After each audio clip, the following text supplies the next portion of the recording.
Hello, everybody. Today I'm talking about Ketu eclipse in Virgo. It is also being known as the Great American Eclipse. There are three eclipses that are visible in the Americas, and it began in 2017, where there was a coast-to-coast eclipse, and this is the second one of them that is visible in USA. And it is on 14th of October. And of course, it is part of the October unsettled energy. So let us explore.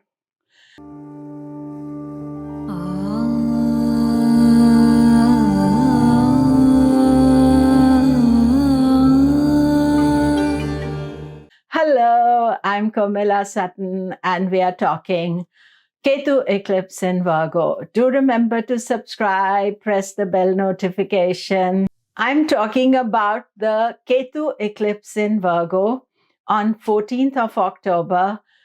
This is the first of the Virgo eclipses, and with Ketu, Sun is not going to be with Ketu. They are a little bit apart, but they are in the exact angle where they can cause eclipses.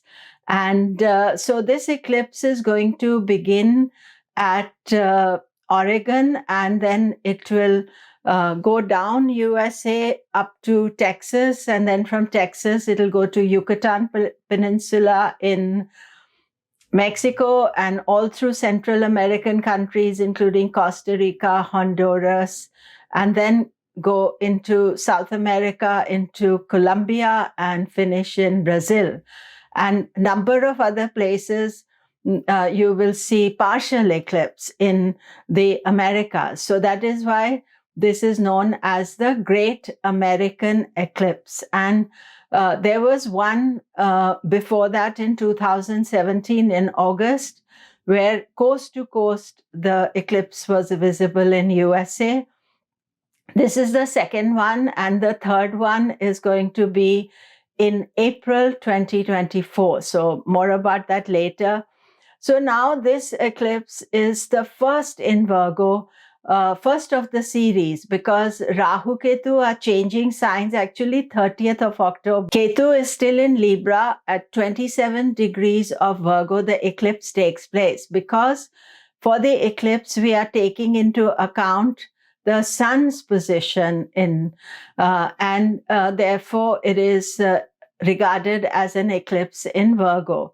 And of course, almost immediately after the eclipse, Sun is going to conjoin with Ketu, Mercury is going to conjoin with Ketu. So this is also part of the upheaval taking place in October. Out of the months in the year, October is the most challenging one that we have to deal with. And so this eclipse in Virgo, the Virgo Pisces axis gets activated, but actually the lunar eclipses in Pisces will only begin in April 2024. So this is a Virgo eclipse, and if you are Virgo ascendant, then this is a major eclipse for you, or Virgo moon sign, because it is creating an unsettled energy. So while the eclipse is visible in USA, all over the world, the eclipse day and the eclipse energy is always complicated. In Europe, the eclipse timing is about evening time, and in India and Asia, it'll be at night. But that day, 14th to 15th, is not an easy day. In USA, it is in the morning the eclipse takes place. The totality of the eclipse is around 10 o'clock. So all of us, we have to keep our lives simple at this time.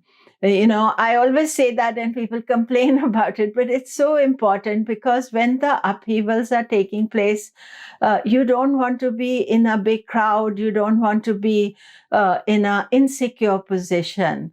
And your own life, how you react to these situations, it can be emotionally challenging because the moon and sun both are eclipsed. Our lights are eclipsed. They are all in a disturbed energy. So as nature quietens down during the eclipses, we also need to quiet down and keep the day simple and work with that energy. So how does it affect you? Aries eclipse is in your sixth house. Sixth house is of opposition, difficulties. Now, your planetary ruler is not connected to the eclipse still. The day will be unsettled, and be conscious of that. Taurus eclipses in your fifth house. So fifth house is creativity, children, ideas. And again, Venus is not part of the eclipse. So you can be the watcher of it, but children can be a handful. You can just generally feel the unsettled energy. Gemini eclipses in the fourth house of home, happiness, and Mercury is part of the eclipse. So you will be feeling very directly connected to the eclipse. Some changes at home are possible. Nothing happens usually on the day of the eclipse. It's like an omen of events to take place. So just be conscious. You may be thinking about changing your home or making some changes at home. Cancer, you always get more affected by eclipses because moon is always part of the eclipse. This eclipse is in your third house of ideas and action and initiative, and best to keep it simple on the eclipse day. This can also have some difficulty with siblings, so don't kind of pick up any argument or fight with them if you can avoid it. Leo eclipses in the second house of money, finances, speech, all those areas.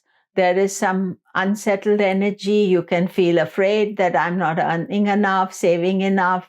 But eclipse time is not the time to do anything about it. It's best to just keep it simple and pass the day. And that is the best. And of course, Sun is also involved in the eclipses, and watch for the Sun-Ketu conjunction. I'm going to make another video, so be aware of that. Virgo eclipse is for you. It is in your sign, first eclipse.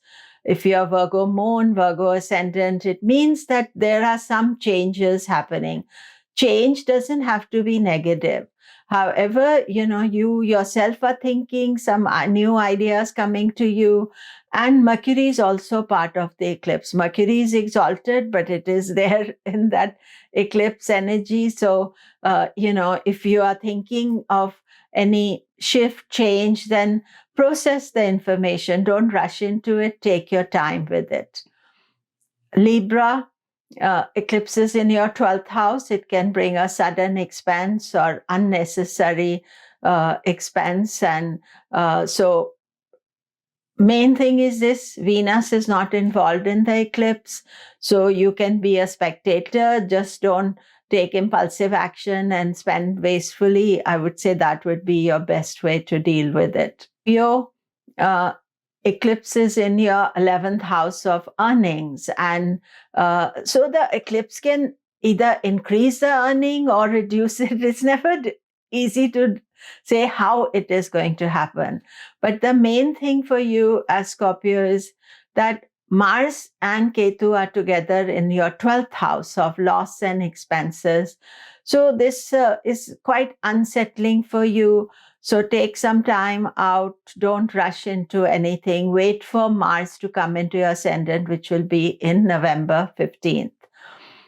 Sagittarius eclipses in your 10th house. So 10th house is house of career, opportunities. Now, eclipses are indicating some new change, new ideas coming to you. So what is important is that, if there's some movement, some change, sometimes, opportunities come at eclipse times as well.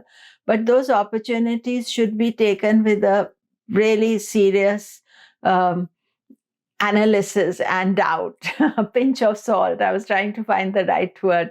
And don't at least do anything around the time of the eclipse. It's Saturday.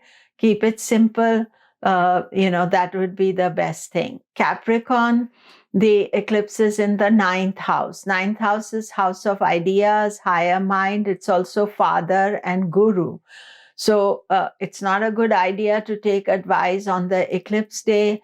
So if you need some advice, then wait till the eclipse is over and then decide.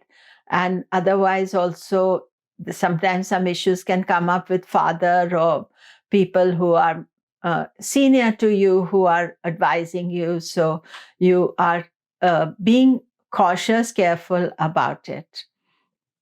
Aquarius eclipses in your 8th house. So 8th house is unsettled energy. 8th house is house of past life, unexpected events due to past life, personal effort. So therefore, anything that is happening in 8th house activating, we are extra careful about it. Also, Aquarius moon or ascendant is having Saturn transit in your ascendant. So, caution, careful, not to change your life on that, anything that happens around the eclipses. Pisces, the eclipse is in your 7th house of partnership, relationships, and the eclipse is indicating that there are some changes taking place, changes within the relationship or a new relationship coming. And it is, the start of the eclipse cycle for you, because the Pisces solar eclipse will come in April.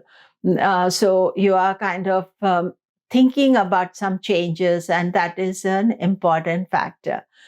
So that is it for today. Do remember to subscribe. Thank you very much.